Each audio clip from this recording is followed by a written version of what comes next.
Red படத்தில் அஜித் படத்தில் நடிக்க சொல்லி அவர்கிட்ட போய் கேட்டேன். அவர் நான் ஆஃபீஸ்க்கே வரேன்ப்பா அப்படின்னாரு. ஆஃபீஸில் வந்தேன், கதையெல்லாம் சொன்னேன்.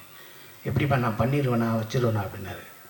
நீங்கள் பண்ணாலும் பண்ணாட்டியும் உங்களை பண்ண வச்சுருவேன் சார்னு. அது ஏதோ டேட்டு பிரச்சனை, அதனால் பண்ண முடியாமல் போச்சு. எங்கள் அண்ணன் சாரி என் சகோதரன், என் மூத்தவர், மதிப்புக்குரிய போற்றுதலுக்குரிய மிஸ்கின் சார், நான் 12 மணிக்கு ஐ லவ் யூ சொல்கிற ஒரே ஆள் அவர் தான். கேட்பார், என்ன சாப்பிட்ட அதை மட்டும் சொல்லும்பார். இல்லை 12:30 மணிக்கு பேசுகிறீங்களே அதை அப்படிம்பார். என்றைக்காவது ஒரு இடத்துல போய் கற்றுக்கலாம் அப்படின்னு போவோம்ல, அது மிஸ்கின் சார்ட்ட இருக்கும். நான் சைக்கோவில் பண்ணேன். ஒரு சைக்கோவில் அந்த த்ரில்லர் கேரக்டரை வரட்டி போகையில் என்னை காரை விட்டு இறங்க போகையில் ஒரு சின்ன சீக்வன்ஸ் சைலண்ட்டாக இருக்கும். அப்போ தேட்டர் ஆடியன்ஸ் எல்லாம் கற்றுனாங்க, சிங்கப்புலி இறங்கிறாத உன்னை கொன்றுவேன், சிங்கப்புலி இறங்கிறாத கொன்றுவேன்னாங்க. நான் இறங்கினேன், அதே மாதிரி அந்த சீக்வன்ஸில் என்னை காலி பண்ணிடுவாங்க. அப்போ சொன்னாங்க தேட்டரில், இறங்காத கொன்றுவேன்னு சொன்னேன், இறங்காத கொன்றுவேன்னு சொன்னேன்னு சொன்னாங்க. அதே ஆளுக்கு தான் 2.5 வருஷம் கழிச்சு மகாராஜா படம் பார்த்தாங்க. படம் பார்த்துக்கிட்டு இருக்கையில் என்னை பற்றி தெரிஞ்சோடனே இன்னமாடா நிற்கிற அவனை கொள்றான்னு. அதே 100 ரூபா கொடுத்தேன் தான் இங்கே 120 ரூபா கொடுத்து என்னை கொள்ள சொன்னேன். ஒரு பெட்டி நிறையா கோயம்புத்தூரில் இருக்க எல்லா மாலுக்கும் கூப்பிட்டு போகிறார். இந்த கேப் உனக்கு பிடிக்குதான்னு 10 கேப் வாங்குறாரு. அந்த கேப்பு மொத்தமே அவர் 5000 ரூபா ஆயிடுச்சு. கோட்டு வாங்குறாரு, ஷர்ட் வாங்குறாரு, ஷூ வாங்குறாரு. இல்லை பேசாமல் இருங்க, உங்களை நான் அழகாக காட்ட போகிறேன்னாரு. அதில் வெற்றி பெற்றாரா சரியானு எனக்கு தெரியல. நம்ம அழகாக இருந்தால் தானே இருக்கும். ஆனால் என்னை வச்சு அந்த சைக்கோ படத்தில் ஒரு நல்ல கேரக்டர் விட்டார். தினமும் ஷூட்டிங் முடிஞ்சோடனே சிங்கப்புலி மேம் கை தட்டுங்க அப்படின்னாரு. ஷூட்டிங் முடிஞ்சோடனே நான் இன்றைக்கி உங்களுக்கு முடிஞ்சிச்சுன்னே போயிட்டு வாங்கினேன் நல்லபடியாக. போய் ஏறினேன், காஸ்டியூமர் ஒரு பெட்டியோடு வர, பெரிய பெட்டியோடு. நான் போட்டிருந்த பேண்ட்டு, சட்டை, டிஷர்ட்டு, ஷார்ட்ஸு, ஹீட்ஸு, கேப்பு இப்போ எல்லாத்தையும் வச்சு அண்ணே உங்களுக்கு கொண்டு போய் சொன்னார்னாரு. இல்லை சார் ப்ரொடக்ஷன் ஹவுஸ் ஆரம்பிச்சிட்டாரு, அவருக்கு நிறைய தேவைப்படும், அவரை வச்சுக்கிற சொல்லுங்கள். எனக்கு வேணாம், ஒரு அடையாளத்துக்கு 2 சட்டை எடுத்துருவேன். இல்லை சார் அவர்கிட்ட பேச முடியாது சார், காரில் ஏறி போயிட்டே இருங்க. இந்த ஒவ்வொரு நிகழ்வும் தான் நம்மளை சினிமாவில் இன்னமும் இருக்க செய்யுது. இந்த படத்தை எடுத்த தயாரிப்பாளர் அர்ஜுன் சார் அவர்களுக்கு, எங்கள் மாமா அவர்களுக்கும் எல்லாருக்கும் நான் நன்றியே சொல்லிக்கிறேன். லால்குடி இளையராஜா இந்த படத்தில், நாடு படத்தில் வேலை பார்த்தோம், இந்த படத்தில் வேலை பார்த்தோம். எனக்கு தெரிஞ்சு லால்குடி இளையராஜா நேர்மையின் மறுவுருவம். ஏதாவது ஒரு விஷயத்தை சொல்லி அந்த சட்டை போடுங்க, இந்த சட்டை போடுங்கன்னா இந்த செட்டுக்கு இவ்வளோ தான் ஆகுது, நீங்களே செலவழிங்க, நீங்களே பார்த்துங்க, எனக்கு 5 பைசா தேவையில்லை அப்படின்னு சொல்லக்கூடிய ஒரு மிகப்பெரிய ஆள். எங்கள் அண்ணன் தனஞ்ச அண்ணன் ஆர்.வி. சார் அவர்களுக்கும், பேரரசு அவர்களுக்கும், எல்லாருக்கும், அம்மா அவர்களுக்கும். ஒரு தடவை என்ன செஞ்சார், பாலா சார்கிட்ட வேலை பார்த்துக்கிட்டு கீழே அண்ணன் சீமான என்னை வீட்டுக்கு போயிட்டேன். மத்தியானம் சாப்பிடுவோம்டா, நான் சாப்பிடுவேன். சரி ஏதாவது வாங்கிட்டு வந்துடு, நான் சாப்பிட்டு வந்தேன், வா காலையில் OMC வாக்கிங் போகலாம், ஓடணும்டா நீ அப்படின்னு என்னை கூப்பிட்டு போயிட்டார். மதியானம் போய் சாமி வாங்கிட்டு வரானு.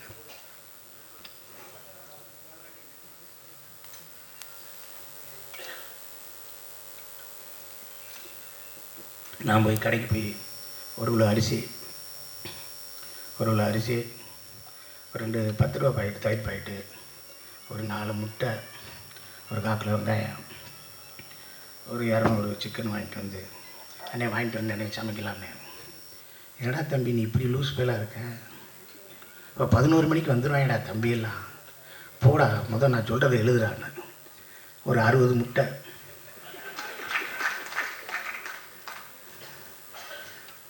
6 கிலோ கோழிக்கறி, 4 கிலோ மட்டனு, அந்த இது மாதிரி இருக்கும்டா, வரகரிசி மாதிரி இருக்கும்டா, அது 2 கிலோ வாங்குடா, சின்ன வெங்காயம் ஒரு 5 கிலோ வாங்குடா, பச்சை மிளகா வாங்குடா, இல்லை 3 லிட்டர் தயிரை வாங்குடா, ஒரு அந்த பொம்பளை பிள்ளைகிட்ட சொல்லி ஒரு 30 பேர் சாப்பிட்ற மாதிரி ரசம் வைக்க சொல்கிறா, இல்லை அவனுக்கு ரசம் தானே பிடிக்கும், சாப்பிட மாட்டான்டா, இந்த கொஞ்சம் போல் பழைய சோறு தான் தனியாக வைக்க சொல்கிறா, அந்த தயிரை தனியாக வைக்க சொல்கிறா, அந்த மோர் வெங்காயத்தை வைக்க சொல்கிறா, சின்ன வெங்காயம் நிறைய பேர் சாப்பிடுவாங்கடா. இதை எல்லாம் 60 முட்டையை வைடா பார்த்தாரா பாடுறா அப்படின்னா, அதே மாதிரி 3 மணிக்கு வந்தாங்க, எங்கேருந்து வர்றாங்க இது, எப்படி சாப்பிட்டு போகிறாங்க இது, தட்டை கூட கழுவாமல் போயிடுவாங்க. நான் கூட சொன்னேன், அவனுக்கு தட்டை கழுவி சொன்னேன், இல்லை அவனுக்கு வேறு வேலை இருக்கும்டா, போய் தொலைகிறான்டா, தட்டு தான்டா நம்ம கழுவும்டா, அதையும் OMC போன உடற்பயிற்சியாக நினச்சிக்கோம்டா, விட்றா. போனேன்னா நான் முத்துக்குமார்லேருந்து அத்தனை பாடலாசிரியர் வருவார், அத்தனை இயக்குனர் வருவார், அத்தனை ஒளிப்பதிவாக வருவார். நீங்கள் எங்கேயும் போய் ஒவ்வொருத்த வீட்டு கதவை தட்டி வாய்ப்பெல்லாம் கேட்கணும். அன்னை வீட்டில் உட்காந்துக்கிட்டே இருந்தாலே வாய்ப்பு உண்டு. அந்த மாதிரி ஒருத்தர் எங்களுக்கு கிடச்சிது. நாங்கள் சென்னையிலே இருந்து போராடி வர்றதுக்கான ஒரு வாய்ப்பாக இருந்துச்சு. அண்ணனை பற்றி அண்ணனும் செல்லியனும் அப்படியே கோடம்பாக்கத்துலேருந்து அப்படியே நடந்தே வாய்ப்பே வரலன்னு செல்லியன் சார் சொன்னாங்க. சொல்லிடலாமா செல்லியன் சார், சொல்லிடலாமா? ஐயோ ரொம்ப கஷ்டமாக இருக்குங்க. நம்ம ஒரு பெண்களாக பிறந்திருந்தா வாய்ப்பு கிடச்சி பெரிய ஆள் ஆயிடுவோமோ, நடிகை ஆகிருக்கலாமா அப்படின்னு எங்கள் அண்ணன் கேட்டிருக்காரு. அதுக்கு செல்லியன் இருக்கும் அப்படின்னா, அதுக்கு எங்கள் அண்ணன் சொல்லியிருக்காரு, நீங்கள்லாம் பெண்ணாக பிறந்தா செவப்பாக பிறந்துடுவேன், நல்லா பிறந்துட்டேன் கருப்பாக பிறந்துடுவேன், அப்பயும் எனக்கு பிரச்சனைண்டா அப்படின்ட்டு. இதெல்லாம் மயிலாஞ்சி ஷூட்டிங் அப்போ தனியாக நின்று பேசிக்கிட்டு நாங்களாம் சிரிச்சுக்கிட்டு இருப்போம். செகண்ட் ஷூட்டுக்கு போகல, என்ன சிரிக்கிறீங்கன்னு கேட்டுக்கிட்டே இருப்பாங்க. ஸோ அவர்களுக்கான பந்தம் ஒரே அறையில் ஒரு நாள் 10 நாள் பேசலாம், 20 நாள் பேசலாம், 2 மாதம் பேசலாம், 3 மாதம் பேசலாம், 4 வருஷம் 5 வருஷம் 6 வருஷம் பேச முடியுமா? எங்கள் அண்ணன் சீமான் அண்ணன், Selian sir, doctor Bala sir, Arthur Wilson, Jeyamohan, Ramakrishnan, இப்படியே உட்காந்து பேசிக்கிட்டே இருப்போம். 100 படம் பார்த்து ஒரு நல்ல படம் எடுக்க முடியாது. ஒரு படத்தை 100 தடவை பார்க்கணும்னான்னு எங்கள் அண்ணன் தான் சொல்லுவார். ஓடுன ஒரு நல்ல படத்தை 100 தடவை பாடுறா, நல்ல படத்தை பாடுறா. இங்கே அந்த ஃபெஸ்டிவல் போகிறது, அந்த ஃபெஸ்டிவல் தூக்கி எறிடா, ஒரு படம் பாடுறா. உலகத்தில் சத்யஜித், ஜேம்ஸ் காமரூன், அவன் இவெல்லாம் சொல்லாதடா. இந்த பக்கத்தில் உட்காந்துருக்காடா தம்பி பாலா பேரை சொல்கிறா, பாலுமேந்திர சார் பேரை சொல்கிறா, பீம்சின் பேரை சொல்கிறா, பால் நீலகண்டன் பேரை சொல்கிறா, இல்லை டைரக்டரா, பெரிய டைரக்டரா எம்ஜிஆர் பேரை சொல்கிறா, அப்படி தான் சொல்லுவார். அது போட்டதுக்குரிய இத்தனை பேர் இருக்காங்க.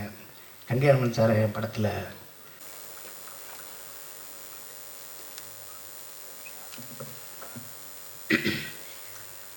வணக்கம் எல்லாம் நல்லா இருக்கீங்களா? எப்படி இருக்கீங்க? 9 மணிக்கு ஆடியோ ஃபங்க்ஷன் அப்படின்னு சொன்னாங்க. அது தமிழ் சினிமாவில் நடக்குமா? கொஞ்சம் கொஞ்சம் சுகர் மாத்திரையெல்லாம் போட்டுட்டு 11-12 தான் நடக்கும்.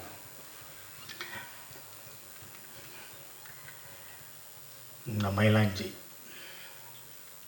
இந்த படத்தை பற்றி என்ன பேசுகிறது அப்படின்னு இங்கே மேடையில் இருக்கிற எல்லா பெரியவங்களுக்கும் என்னோடய முதற்கண் வணக்கத்தை சொல்லிக்கிறேன். ஒவ்வொருத்தரையும் பற்றி பேசணும்னா நான் 5 வரி பேசுவேன், 10 வரி பேசுவேன், 5 வரி பேசுவேன், 20 வரி கூட பேசுவேன். ஆனால் அடுத்தவங்கெல்லாம் பேசணுங்கிறதுனால வணக்கத்தை சொல்லிட்டு மற்ற விஷயங்கள் பேசிடுவோம்.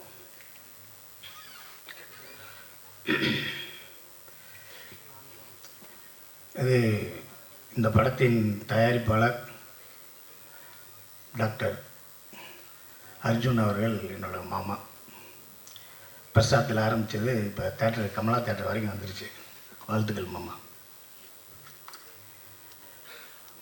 ஒரு 8 வருஷத்துக்கு முன்னாடி 10 வருஷத்துக்கு முன்னாடி என்னென்னா, நாங்கள் ஒரு எங்கள் சொந்த ஊர் வந்து சேத்தூர், ராஜபாளையம் பக்கத்தில். அங்கே எங்கள் தாத்தாவோட அப்பா காலத்துலேயே நாங்கள் புலம்பெயர்ந்து அங்கே சரியாக மழையெல்லாம் பெய்ய மாட்டேன்னு சொல்லிட்டு தேனி பக்கத்தில் பெரியவரத்தில் வந்து செட்டில் ஆகிட்டோம். மழை பெஞ்சாலும் பெய்யாட்டியும் நான் அந்த ஊரில் தான் இருப்பேன்னு சொல்லி அவள் தாத்தா அவங்க அப்பாவோட சேத்தூரில் இருந்தார். அவங்க அப்பா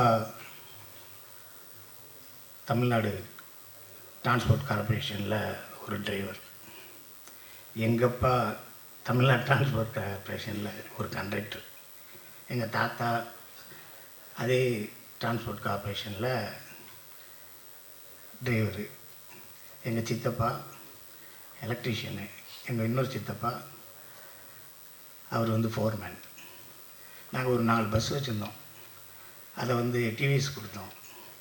டிவிஎஸ் தமிழ்நாடு எடுத்துருச்சு. அதனால் அவங்க கொண்டு போய் தமிழ்நாட்டில் இவங்க இந்த பஸ்ஸை கொடுத்துருக்காங்க, அதனால் அவங்களுக்கு வேலையை போட்டாங்க அப்படின்னு சொல்லி டிவிஎஸ் ரெக்கமெண்ட் பண்ணி அப்படியே தமிழ்நாடு கார்பரேஷனில் அந்த பஸ்ஸில் இருந்தோம். ஒரு சாதாரண டிரைவரோட பையன் பயங்கரமாக படித்து மதுரை மெடிக்கல் காலேஜில் சேர்ந்து ஒரு டாக்டர் ஆகி நான் அந்த ஊரில் தான் இருப்பேன். இந்த 10 ரூபா டாக்டர், 5 ரூபா டாக்டரு, 20 ரூபா டாக்டர்னு சொல்லுவோம்ல, அது மாதிரி டாக்டர் அர்ஜுன் சார். நீங்கள் காசே இல்லாமல் கூட நம்பிக்கையாக நீங்கள் போகலாம். ஒரு பெட் இருக்கும், படுத்துக்கலாம், எப்போ வேணாலும் மருந்து விடுவார், எப்போ வேணாலும் சாப்பிடுவார், எப்போ வேணாலும் மருந்து கொடுப்பார். அவர் கோயிலுக்கு போனதாக சரித்திரமே கிடையாது. அவர் கோயிலுக்கு போனதாக சரித்திரமே கிடையாது. சாமியை பற்றி பேசின சரித்திரமே கிடையாது. அப்பா, அம்மா, பாரதியார், வள்ளுவர், அவ்வளோதான். கம்பர். அவரை ஹோட்டலில் சாப்பிட்டு அவர் உட்கார வச்சு ஹோட்டலில் சாப்பிட்ற மாதிரி ஒரு போட்டா காமிச்சிட்டேன். ஏன்னா நான் உங்களுக்கு 1 லட்ச ரூபா தரேன். இப்போ கீழே வச்சுருக்க தண்ணி எடுத்து அவர் 1 மடக்கு குடிச்சிட்டாருன்னா உங்களுக்கு 2 லட்ச ரூபா தரேன். ஏசிலேயே கொண்டு போய் 3 மணி நேரம் உட்கார வச்சுட்டீங்கன்னா 4 லட்ச ரூபா தரேன்.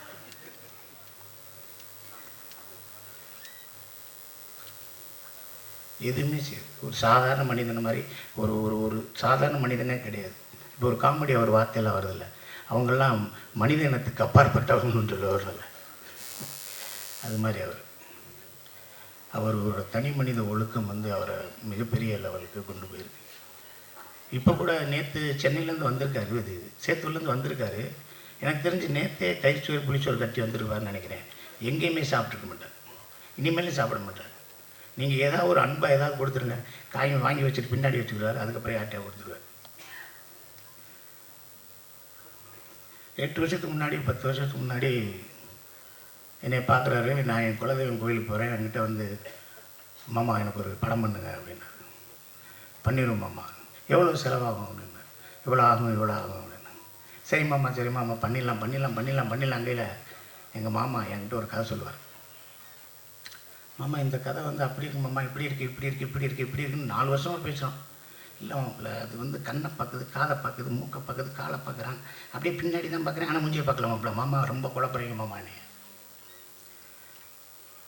அப்படியே போச்சு. எனக்கே நல்லதாக தெரிஞ்சு மாமாவை வந்து நான் ஒரு சினிமாவை கூப்பிட்டு வந்து மாமாவுக்கு ஏதோ நல்லது நடந்துச்சுன்னா ஓகே, மாமாவுக்கு ஏதாவது ஒன்றுச்சுன்னா சிங்கப்பள்ளி கரெக்ட் பண்ணி டாக்டர் கழிவுன்னு தண்டிடுவாங்க. ஆக நான் லேட் பண்ணது கூட மாமாவுக்கு நல்லது. மாமா வந்து படம் எடுத்தேனாலே நான் எடுக்கலை. ஆனால் ஏன் எடுக்கலைன்னா அவர் சொன்ன கதையை நான் பண்ணாதனால நான் எடுக்கலை. ஆனால் அஜயன் பாலாவை சந்திக்கும்போது அஜயன் பாலா சொன்ன கதையை கேட்டிருக்காரு, அதான் எடுக்கிறாரு. அப்போ என் மாமா மேலே எனக்கு கோபம் வருமாறு தான். ஆனால் இருந்தாலும் இந்த மயிலாஞ்சிக்கு அவர் சேர்த்த ஒரு கூட்டணி இருக்க, செலியன், ராஜா சார், ஸ்ரீராம் சார் இப்படிங்கிற ஒரு மிகப்பெரிய கூட்டணி இருக்குது. இந்த கூட்டணிக்கு வந்து மாமா வந்து எவ்வளோ தூரம் சினிமாவை நேசிச்சுன்னா இந்த கூட்டணிக்கெல்லாம் நல்லது சொல்லுவார் அப்படின்னு ஒரு விஷயம். சினிமாவை அதிகமாக நேசிக்கிற ஒரு கேரக்டர் அவர், ரொம்ப அதிகமாக நேசிப்பார். நான் அவரை பார்த்தேன்னா, மாமா மண்டவலிக்கு என்ன மருந்து கொடுக்குறைய, கை கால் வலுப்புக்கு என்ன செய்கிறது, தூக்க இல்லைன்னா என்ன செய்யலாம், தண்ணி அடிக்காமல் இருக்கா என்ன செய்கிறது, அப்படி இப்படிலாம் நம்ம கேட்போம். ஆனால் அதுக்கு முன்னாடி மாப்பிள்ளை ஒரு படத்துக்கு எவ்வளோ லென்த் இருக்கும், இந்த சீனை எப்படி எடிட் பண்ணுறாங்க, இந்த சீனை எப்படி டப் பண்ணுறாங்க, இந்த விஷுவல்ஸ் எல்லாம் எப்படி பண்ணுறாங்க, இது எந்த கேமராவில் எடுக்கிறாங்க, என்ன ஏது அப்படிங்கிறத டெய்லி கேட்டுகிட்டே இருப்பார். எங்கள் வீட்டிலே சொல்லுவாங்க, எவ்வளோ நேரங்கள் 1 மணி நேரமாக ஒரு ஆள் கூட பேசுவீங்க, யார் கூட பேசுவீங்க அப்படின்னா தயாரிப்பாளர் டாக்டர் அர்ஜுன் அவர்களோட தான் பேசுவார். நைட்டு 10 மணிக்கு பேச ஆரம்பிச்சா 11 மணி வரைக்கும் 12 மணி வரைக்கும் பேசுவார். நிறையா பேசுவோம். மாமாவை எப்படியாவது சினிமாவில் இழுத்து விடணும் போது அப்படின்னு சொல்லிட்டு காதர் பச்சா முத்துராமலிங்கங்கிற படத்தில் ஒரு ஜட்ஜு கேரக்டர் முத்தியாட்டை சொல்லி வாங்க மாமா அப்படின்னு. எப்போ மாப்பிள்ள வரணும்னா 5 மணிக்கு வாங்க மாமா காலையில், நீங்கள் அங்கேருந்து வரணும், அவனுக்கு கொஞ்சம் லேட் ஆகிடும் வாங்க, உங்களுக்கு தான் ஃபர்ஸ்ட் ஷாட்டுன்னு 5:30 வந்துட்டார். என்ன மாதிரி மதியானம் தான் எடுத்தாங்க, ஒரு 1:30 மணிக்கு தான் எடுத்தாங்க. மாப்பிள்ளை 5 மணிலேருந்து வந்துருக்கேன், மாமா சாப்பிடுங்க மாமா. அப்புறமேல் டப்புன்னு போய் காருக்குள்ளே உட்காந்து அது ஒரு டிஃபன்லேருந்து அதை சாப்பிட்டார். நீங்கள் சாப்பிடலையா மாப்பிள்ளைன்னு மாமாவை கூப்பிட்டு போனோடனே அதில் தோசை ஊற்றிக்கிருந்தாங்க. தமிழ் சினிமாவில் இப்போ புதுசாக ஒன்று வந்துட்டுல, லைவாக தோசை ஊற்றுறது, லைவாக இட்லி ஊற்றுறது, லைவாக பூரியை போடுறது, சின்ன தோசையாக போட்டாங்க. என்ன மாப்பிள்ள, என்ன மாமா சின்ன தோசையாக இருக்கும். சினிமாவில் ஒருத்தன் வளர்ந்துட்டான்னா அந்த எல்லா சாப்பாடுமே சிறுசாயிடும். பெரிய இட்லியாக போட்டாங்கன்னா அவன் இன்னும் சின்ன டெக்னீஷியனாக இருக்கணும். ஏன்னா பெரிய இட்லியை பெரிய டெக்னீஷியன் கடிக்க முடியாது. அதனால் சின்ன இட்லியை போய் சின்ன தோசையாக போட்டால் நான் பெரிய ஆள் தான் சின்ன தோசையாக போடணும். மனுஷன் பெருசாக சினிமாவிலையும் பெருசாகிறேன்னா அவன் கேரியர் திறந்து பண்ணால் இட்லியிலே சின்ன இட்லியாக இருக்கும். ஏன்னா அவர் கடிக்க மாட்டார். ஏன்னா அவர் வேறு வேலை இருக்குது. வேறு என்ன வேலை இருக்குன்னு தெரியல.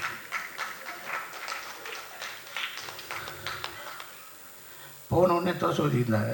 ஒரு தோசை ஊற்றுங்கண்ணே. தோசை ஊற்றுனாங்க. அப்புறம் இன்னொரு லைட்மேன் வந்தார். அண்ணே ஒரு வெள்ளைக்கருவு மட்டும் ஊற்றி ஒரு தோசையை போடுங்கன்னாங்க. அதையும் பார்த்தாரு. அண்ணே வெள்ளைக்கருவு மஞ்சள் கொஞ்சம் கலக்கி வெங்காயத்தோடு சேர்த்து ஊற்றுங்கன்னாங்க. அதையும் பார்த்தாரு. ஏன் மாமா இப்படி ஒவ்வொருத்தருக்கும் தோசை சுடுவாங்களாண்ணா அப்படின்னு நினச்சேன். மாமா இன்னும் 2 வருஷம் லேட் ஆகும் போல படம் எடுக்கிறது.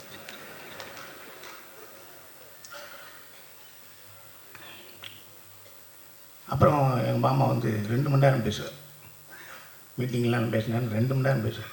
என்னைய விவேக், சிநேகனை, லிங்கசாமி சார் எல்லாத்தையும் கூப்பிட்டு கம்பர் திருவிழா, பாந்தி திருவிழா, வள்ளுவர் திருவிழான்னு சொல்லி அடிச்சு நொறுக்குவார். ராஜபாளையம் சேத்தூர் விருதுநகரிலே கல்லை கெட்டுப்பார். ஒரு 1.5 கிலோமீட்டர் கொட்டடிச்சு இழுத்துட்டு போவார். டங்கடா டக்கடா டங்கடா டக்கடா டங்கடா டக்கடான்னு. மாமா வேர்க்குது மாமா, இருந்தாலும் பரவாயில்ல வாங்க மாப்பிள்ள அப்படின்னு சொல்லி இழுத்துட்டு போய் பெரிய மீட்டிங்கை போட்டு தாய் தந்தையர்களை பேச வச்சு அதை வச்சு இதை வச்சு MP MLA எல்லாம் கூப்பிட்டு பெருசாக பண்ணிடுறார். ஆனால் எங்கள் மாமாட்ட ஆரியாவை பார்த்து இன்னும் ரெண்டு தடவை வாய்தாக்கு வரலன்னு வச்சுக்க, உன்னை தூக்கி உள்ளே வைப்பேன், உன்னை தூக்கி உள்ளே வச்சுருவேன் தெரியுமா அப்படின்னு சொல்லணும். மாமா திணறி வேர்த்து விறுவிறுத்து தனியாக போய் அழுது கதவை பூட்டி சிரித்து, மாப்பிள்ளை நான் இப்படியே கிளம்புறேன், பைபாஸில் இந்த பக்கம் போயிடுறேன், இல்லை சர்வீஸ் ரோட்டில் ஏறலைன்னு சொல்லி அவரை சமாதானப்படுத்திப்பேன்.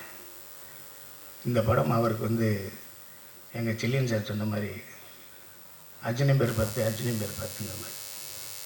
மாமா எல்லா விஷயங்களுமே கஷ்டமான விஷயங்கள், எல்லாமே கஷ்டமான விஷயம், எதுவுமே ஈஸி இல்லையா? உங்களுக்கு தெரியாதா? வந்தோடனே ஒரு ஆளுக்கு ஒரு ஊசி போட்டு எல்லாம் காமிச்சிங்க. கொஞ்சம் எரியா, 4 நாள் எரியா, 2 ஊசியை போடியா, பேசாமரியா, கையக்கால் கட்டுப்படியா, ஒரு நாள் கஞ்சி குடியா, ஒரு நாள் பார்லி அரிசி குடியா அப்படின்னு சொல்லித்தானே நீங்கள் சௌகரியப்படுத்துனீங்க. அதே மாதிரி தான் மாமா. நீங்கள் வந்து கொடுதி கொடுது வறுமை கொடுது, இளமையில் வறுமை கொடுதின்னு ஒன்று இருக்குல்ல, அது மாதிரி நீங்கள் முதல் படத்துலேயே இவ்வளோ சிரமப்பட்டிருந்தாலும் அதை உங்களை மிகப்பெரிய பக்குவப்படுத்தும். இந்த உட்காந்துருக்கிற கங்கைமரன் சார் அவங்க படாத கஷ்டமா, இந்த என் சகோதரர் இருக்கார் மிஸ்கின் சார் அவர் படாத கஷ்டமா, அந்த IAS எல்லாம் அவர் எப்படி படித்தார்னே தெரியல. அவரை நீ எனக்கு அறிமுகப்படுத்தி வச்சிங்க. அவரை கொரோனா காலத்தில் நான் படுத்தின பாடம் உங்களுக்கு தெரியுமா? அவர் படுத்தின பாடம் தெரியுமா உங்களுக்கு? எவனோன்னு ஒரு DGPட்ட என்னென்ன கேட்பான். நான் ஃபோன் பண்ணி கேட்டு அர்ஜுனன் சார் மறுமையாக பேசுகிறேன் சிங்கப்பிள்ளைன்னு சொல்லுங்கள் என்ன செய்றீங்கண்ணே, அது கிடைக்குமாண்ணே. சாக்காயிட்டார். சிங்கப்பிள்ளையாக பேசுகிறது நானே தான். இந்த வாய்ஸை கூட ரெக்கார்ட் பண்ணி வீட்டுக்கு அனுப்புங்க, அவர் வாய்ஸான்னு செக் பண்ணிக்கோங்கண்ணே. இனி சென்னையில் வேலை பார்க்க விடுங்க, காவல்துறையில் லாண்ட் ஆர்டரில் இருக்கேன்னு. அவரை விடவே இல்லையா? என் நம்பரை பிளாக் பண்ணுற வரைக்கும் அவரை டிஸ்டர்ப் பண்ணி படித்து எடுத்து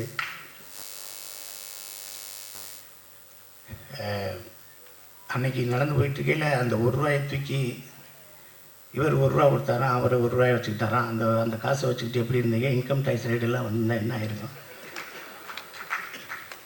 நானும் எத்தனையோ பேரோட நடந்து போகிறேன், என்கிட்ட தான் 10 ரூபா வாங்கிட்டு போகிறாங்க, எனக்கு ஒருத்தன் கூட காசு கொடுக்கல. தமிழ் சினிமாவில் ஒரே ஒரு விஷயம், பெரிய இயக்குநர்கள்ட்ட இருந்தால் படம் கிடைக்கும். அடுத்து எங்கள் அன்னை சீமான் என்னை வீட்டில் வெங்காயம் உரிச்சா படத்தில் டைரக்டர் ஆகலாம்.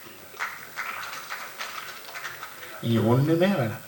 எங்கள் அண்ணன் வீட்டில் போய் தினம் போங்க, சாப்பாடு போடுவார், அது போடுவார், இதை போடுவார். சாப்பாடுன்னு சாதாரண சாப்பாடுலாம் கிடையாது.